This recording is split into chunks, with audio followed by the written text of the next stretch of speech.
Hello and welcome back to Fear the Waves Inside the Wave. I'm here to recap the Waves' first FBS victory of the season over University of Louisiana Lafayette with Coach Hayes. Coach Hayes, how are you doing? I'm doing well. Appreciate you having me on today. Excited about this. Can't thank you enough for all the hard work that you're putting in, and hopefully this show goes a long way with getting people the information that they're looking for about the Green Wave. Thank you very much, Coach. So, for those listening, we're going to have two segments today. The first with Coach Hayes, talking to him about the running back room as well as the game, and then I'll dive into some of the statistics and what I saw from the sidelines. So, Coach Hayes, you're actually a New Orleans native. Most of the students at this school, not including the athletes, are not from New Orleans. We don't take as many, we don't bring in as many New Orleans students as I would like. That's changing, improving. The football team does a better job of that. How do you enjoy being on the coaching staff of a school in New Orleans football team, as the resident here and native? It's a great feeling, to be home and having an opportunity to not only represent the city but represent Tulane as well. Growing up in the city is a staple of the city. Outside of the Saints and the Pelicans, and it's Tulane. So it's great to be here. I'm excited to be here. I know you talked about being able to get New Orleans guys to come to Tulane is a big deal, and we're doing a good job of that. Pushing to get guys to stay home, getting guys to come back home who leave out of state, which is a huge part of our success as well. Definitely. Awesome. What should listeners, especially the Tulane students that aren't from here, like myself, I'm from Boston, what should they know about New Orleans?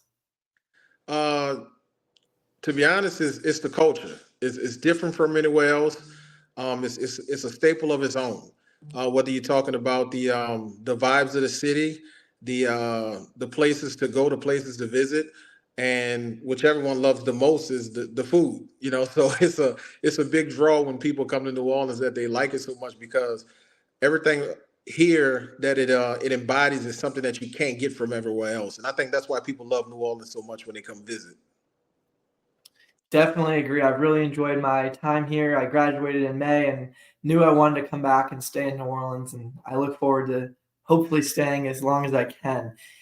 Coach, you spent time in the area for high school, college, in the surrounding area of Louisiana, Mississippi, at Grambling State, and then coached here at Nacar, some other schools in New Orleans. Then you were over at Troy with John Sumrall. How excited were you when he got the job at Tulane and then gave you a call and asked you to come over? Man, I was really excited, because I had been knowing Coach Summerall for a while. I actually met him when I was coaching in New Orleans at Edna Carr High School. He was a assistant at the time at Tulane, and we kind of, we got to meet each other and developed a relationship. And obviously, I had the opportunity to coach with him at Troy. So when he took the job at Tulane, I mean, it was pretty much a no-brainer. Anytime you get a chance to come home and get your family around family and do what you love for the city that you grew up in, it's like second to none with anything that's going on. So over at Troy, you coached Kamani Vidal, who was an all Sun Belt second team player and became the 11th 1,000-yard rusher in school history. Then you come over here and get to coach Makai Hughes, who I just spoke with Makai Hughes. So make sure to check out the interview with Makai if you haven't already. He was eighth in school history in rushing yards after just one season last year, and looks to make a legacy here at Tulane. He really wants to. He doesn't care about the records, but he really wants to be up there with the likes of Tajay Spears, who mentored him when he was injured in his freshman season, as well as Matt Forte, who played for the Bears for a long time. The Bears being the team of Walter Payton, who Makai just told me that he models his game after. Having coached Vidal and Hughes, how fortunate are you? And then what changes when you get to coach such talented players like those ones compared to some of the other still talented players that you always get to coach at other schools here? But what makes it different when you get a guy like Makai? I've been pretty fortunate in my career to coach some good running backs, and obviously you're talking about the last two that I've coached, and Kimani Vidal was a special kid. great young man, hard worker, ultimate professional. And when you get a chance to coach a guy like that, he makes it a little easier on you because he's more open to feedback and always working on his craft to get better. And then having an opportunity to come to Tulane and have Makai here and getting to know him throughout pretty much the last 8 months, I think it is, or 9 months. He's pretty similar to Hakimani was. He's a hard worker. He's a professional at his craft. He's always looking to get better. So like when you get guys like that, it definitely helps the coaching um, come off a little easier than most. And when you get guys that are talented like that, man, it's really a blessing because every school has good running backs, but those two guys have something that's a little different than others at other schools. And I think that's why you see why they had like he might have had so much success at the school he was at, and Makai's having so much success. And I'm just happy to be a part of it to help him improve his craft to get better because he's always seeking knowledge, and I'm always willing to give him that knowledge that he needs. That's what we like to hear. So sticking on Mackay, he just tied his career high on Saturday. I noticed when I got back from the summer, I wasn't here for the summer. When I returned from fall camp, I was like, this guy got faster and stronger. I thought you can only do one or the other.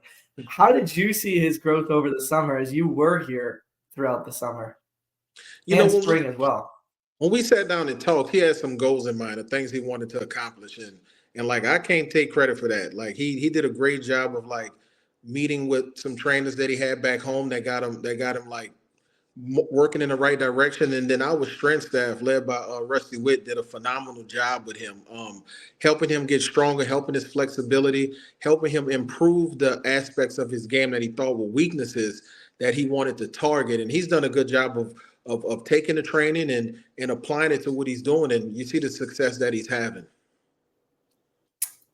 Awesome. It's pretty ridiculous how much Rusty Witt has had an impact on this team. You can just see how much muscle a lot of these guys have added, Alex Bauman in specific on the offenses, in addition to Mackay. So Mackay, how did he break through for a career day on Saturday while he was actually battling an illness? He still doesn't really know what he has, but some sort of a illness game, flu game, whatever you want to call it. Yeah, it was kind of crazy because throughout the week he was fine, and then kind of Thursday morning you could see like something was wrong with him, and he woke up Friday and he was like, man, I think I'm sick, like his nose was running and stuff. So we got with the trainers, they were able to get him some medicine to kind of help with all that, and we did a good job of like having him ready to roll for the game. He was able to get an IV, which helped him so he wouldn't dehydrate having medicine inside of him. And man, I tell you what, it was a gutsy performance because it was very, very hot. I would have to say it's probably one of the hottest games I coached in. And he gutted it out, man. He did. Like he's a guy that's like he's such an ultimate team player. Like he doesn't want to let anybody down, and he's always doing what he thinks is best for the team. And I did a good job of like subbing him, rotating throughout the game so he didn't wear out as it went on, and just staying in his ear like, hey, how you feeling? Are you good? Are you good? If you need extra plays off, just let me know. Not a rush to get you back in. And he was so selfless, man. And it's great to see guys that do things like that the right way get rewarded the way they did. So I'm very proud of the game he had. I guess you could put it up there like the Jordan flu game or whatever or whatever it was he had. But it was pretty cool to see that he gutted through that performance and had the day that he had at the game. Awesome. We're happy for him too. I consider him one of the most humble players in America. I would agree with that. So I always ask Mackay, who's giving them the holes, and he'll never give me an answer because he just says everybody, everybody. But what are you seeing as part of the opening for Mackay and Trey and everyone really having some good days so Man, far?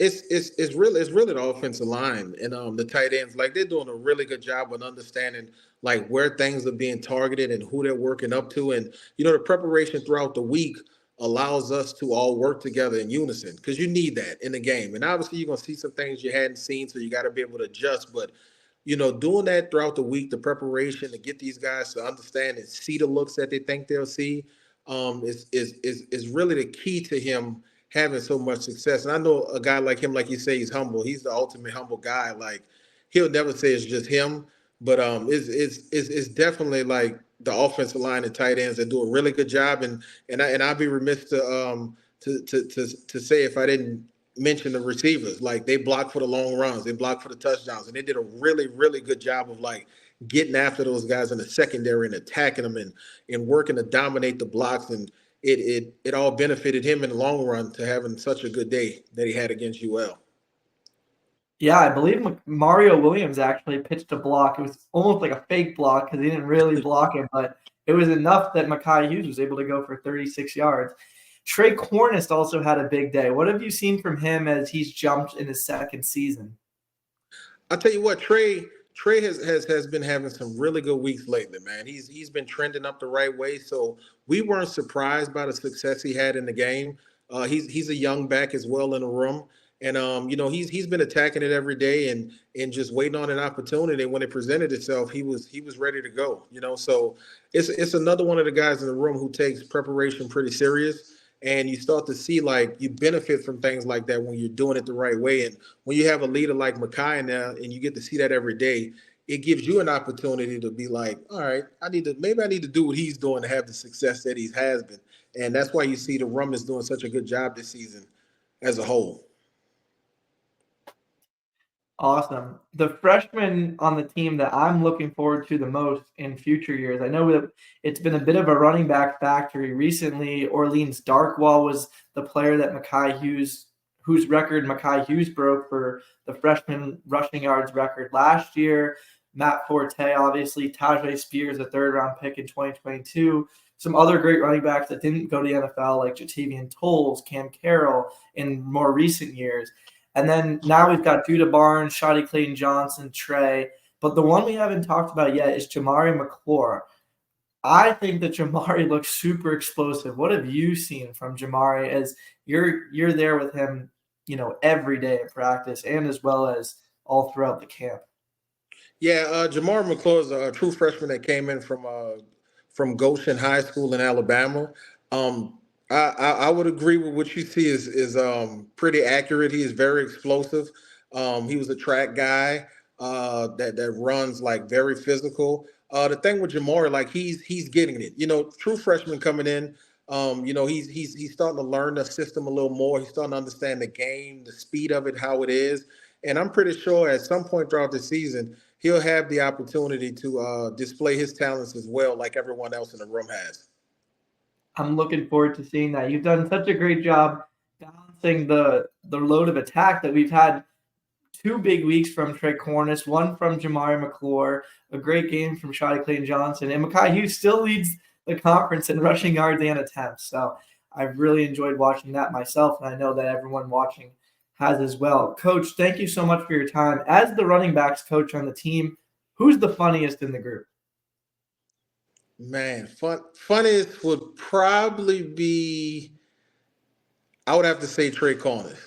Like he's just naturally funny. Like it's not like he tells jokes or anything. It's just his mannerisms and the way he carries himself is like it's just hilarious. Like we always laughing at him in the room. Like he's like a natural comedian. So I would have to say Trey. Trey is definitely number one in the room. Probably the most comedic out of everyone. Awesome. I'll have to start watching him and maybe we get him on the show soon to crack some jokes. Thank you, Coach. Anything you want to leave us with?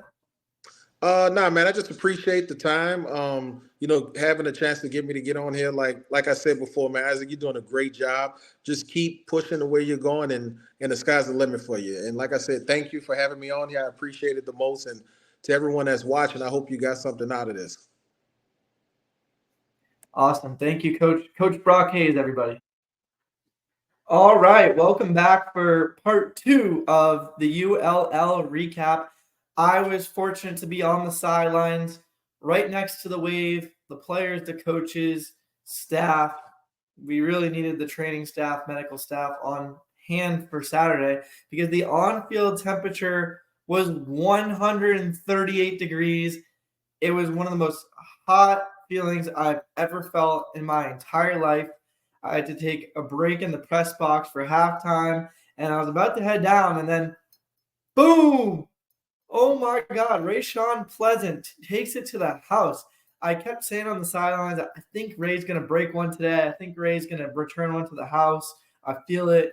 And of course, I'm up at the press box at halftime, taking a little bit of a shade break from the 140 degrees on field. And then I'm like, all right, I'll go down right after the kickoff.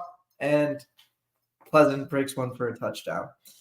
The game actually started a little bit slow for the Wave. After the first quarter, they ended the first quarter 7-0 because Ty Thompson ran in for a touchdown on the first play of the second quarter. So they actually were down 7-0 despite outgaining ULL.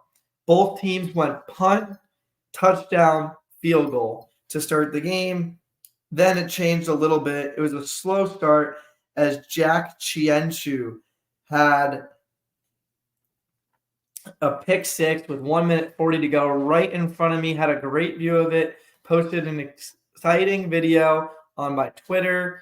If you're not already, make sure you're following ipop Stats, FTW Collective, Michael Arata, and Burrows Report, as well as Jake Weinstock and Jimmy Ordino and Wave After Wave Blog on Twitter, all producing great content.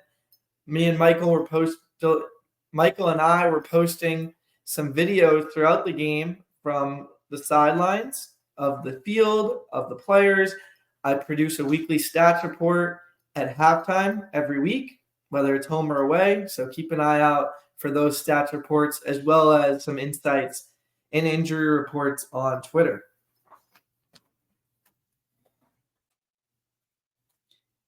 Let's dive into the stats. We got a great football X's and O's recap from Jake Weinstock and Jimmy Ordino raw after the game on the Jimmy O Show. And then for me, I'm going to go dive into the stats a little bit more. That's my background at ipop Stats on Twitter.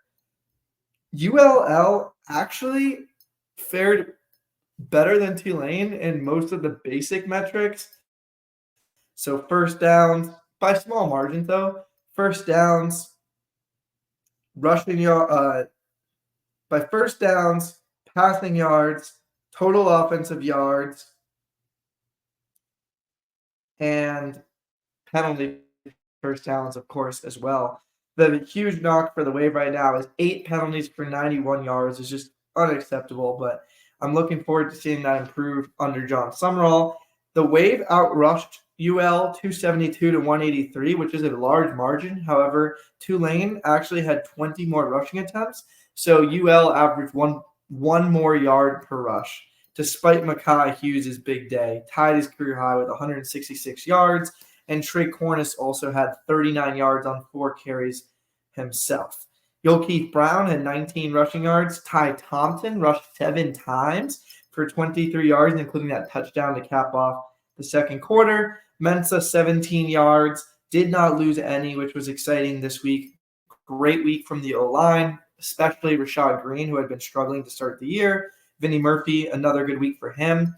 And only 1 penalty for the offense this week, which had been the primary concern for the penalties. It was 7 on the defense, which is not great. Ethan Head on kickoffs, incredible. He kicked off 8 times, 7 for touchbacks for 520 yards.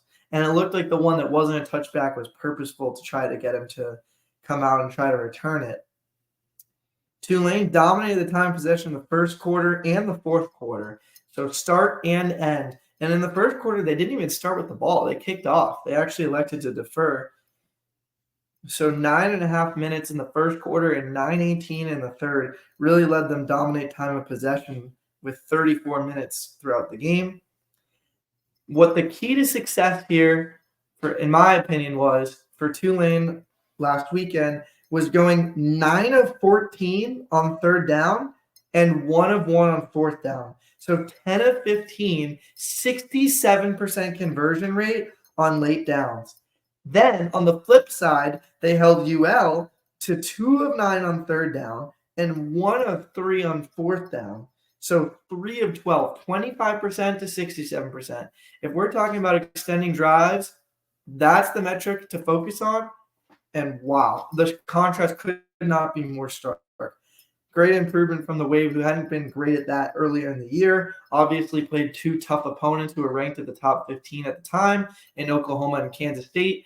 We didn't see the best weeks from either of them, although Oklahoma did face a formidable foe in Tennessee and actually cut it to 10 points with the freshman quarterback in the fourth quarter, scoring 2 late touchdowns. The Wave stopped UL on their 2-point conversion and did miss one field goal courtesy of Ethan Head.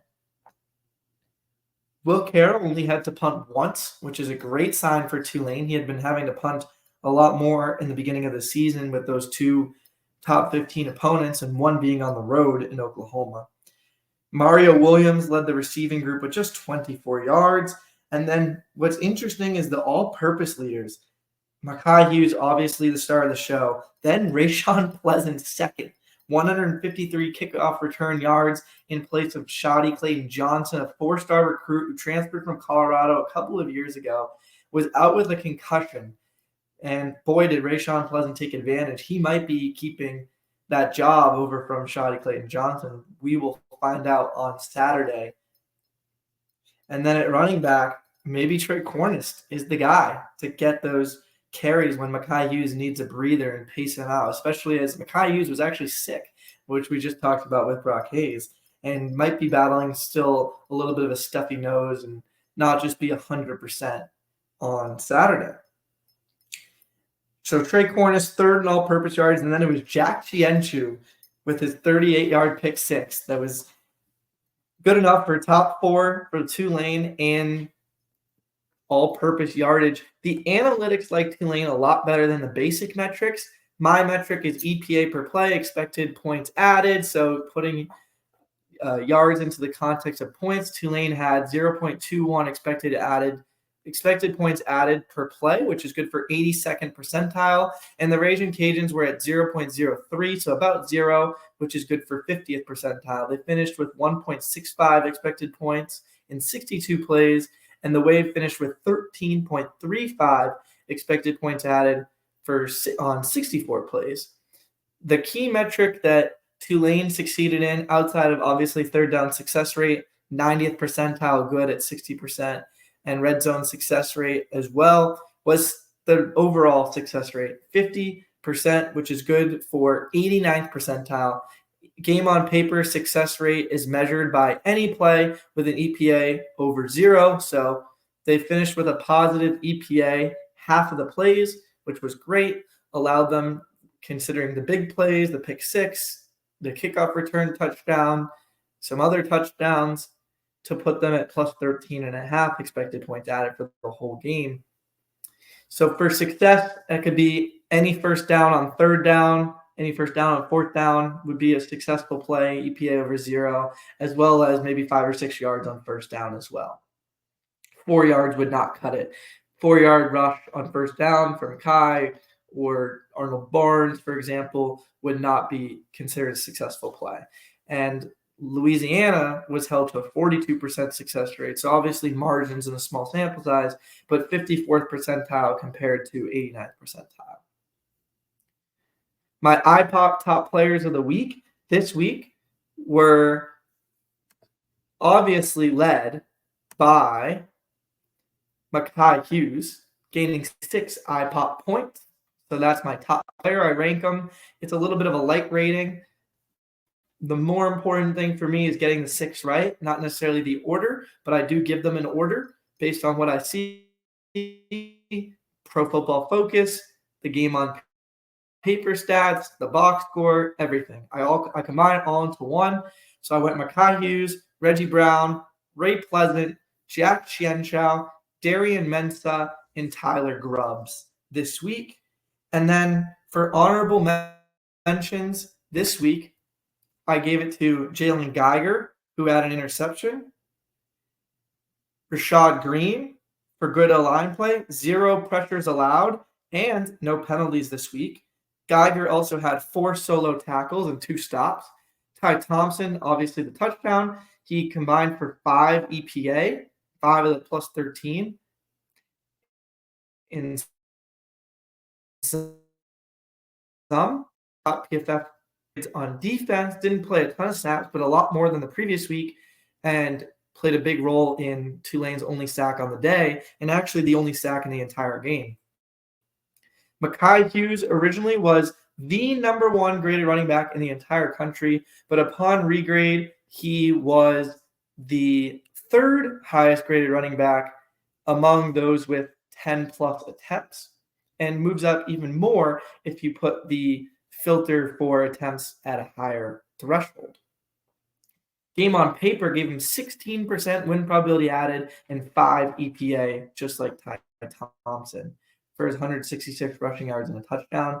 Jack Chienchow originally had a 91 PFF grade, which was the number one grade among all safeties with 30-plus snaps, but then he went tanked for some reason when PFF regraded. He still finished with 7.5 EPA, half of the team's net EPA, and 26 win probability added, which led the team this week. Ray Pleasant, in addition to scoring a touchdown, did not allow a catch this week, which was much better than the previous week when Oklahoma kept throwing at him. Reggie Brown had a 90 PFF grade, which was one of the best among tight ends as well. In fact, it was the best when you put in a reasonable snap count, about 33. Darian Mensah had an 85 PFF, although the regrade did not like him nearly as much. Still had 14% win probability added. And then Tyler Grubbs, who had a controversial week in terms of rating, had 4 stops on the team. So after receiving 10 ipop points through the first 2 weeks and not making my top players last weekend, Darian Mensah made a return to my top 6 and passed Mario Williams as the clubhouse points leader. Gaining 6 points this week, Mekhi Hughes became the third player with double digits, along with Mario Williams, who has 10 points, Hughes 11, Mensah 12, and Ray Pleasant not far behind with 9. Mensah leads with 3 appearances, including honorable mentions. Ty Thompson is tied with him. There are plenty of players, more than 10 players, who have had 2 either ipop top players nominations or honorable mentions, and there's so many with 2 ipop top players nominations. Through the first 4 games, I picked 24 players over 4 weeks, and Tyler Grubbs, Ray Pleasant, Mario Williams, Mekhi Hughes, Kevin Adams, Jack Chienchow, Dante Fleming, Darian Mensah, and Bailey Despaney have all been named twice. Kevin Adams and Jack Chienchow, both backup safeties who Burrows and I had been talking up throughout the offseason. Mensah is the only player to have been named an ipop's top player 3 times in non-conference play. None were last year. When I went back and checked, nobody was named an ipop's top player 3 times the first 4 games, but don't forget, Michael Pratt missed the Southern Miss game as well as Ole Miss. 8 players have been on half of my list so far. Last season in the non-conference, I had Michael Pratt, Mekhi Hughes, Lawrence Keys, Jaquan Jackson, who was drafted along with Pratt, and Jared Small, surprisingly, as non-conference ipop's top players. So last year, there were 6 players. I forgot Patrick Jenkins as well. And this year, we have a few more with multiple ipop's top players nominations through the first 4 weeks. I do acknowledge it is harder for me to pick players like offensive linemen just because I don't have as reliable statistics and as much data on those players as I do players like positions like the quarterback, wide receiver, running back. So it does really favor the quarterback the most, then running back, and then wide receiver, then probably the linebackers who have a lot of tackles. So I do acknowledge that bias in my ratings, but I like to do this with as much data as I have in addition to my eyes, and my eyes do help get players like this week with Tyler Grubbs and Reggie Brown onto the list. Also, an honorable mention this week, who was an addition, was Micah Robinson for not allowing a catch. And then I go back and look at the special teams ratings on Pro Football Focus and combine that with what I saw on the field from when I'm trying to watch all 11 players, as well as tape that I'll go back and watch Mekhi Williams was my addition this week on special teams. I've gone back and added Will for Ethan Hudak against Kansas State and Joker Johnson in the season opener versus Southeastern. So hopefully you enjoyed this episode. 15 minutes with Brock Hayes, 15 minutes with me. I'm be surprised if you stick on with me this long. The interview with Brock Hayes, if you're just tuning in now, was awesome. So definitely check that out. He had some really interesting things to say about Mekhi Hughes, Trey Cornish, Jamari McClure as well. Looking forward to seeing the Wave play against South Florida on Saturday. Again, Fear the Wave, Inside the Wave. Make sure you get our merch. Go to our website. Follow us on Twitter for all the action. And, of course, donate to the collective. Thank you so much. Isaac Popper signing out from New Orleans after being in Lafayette.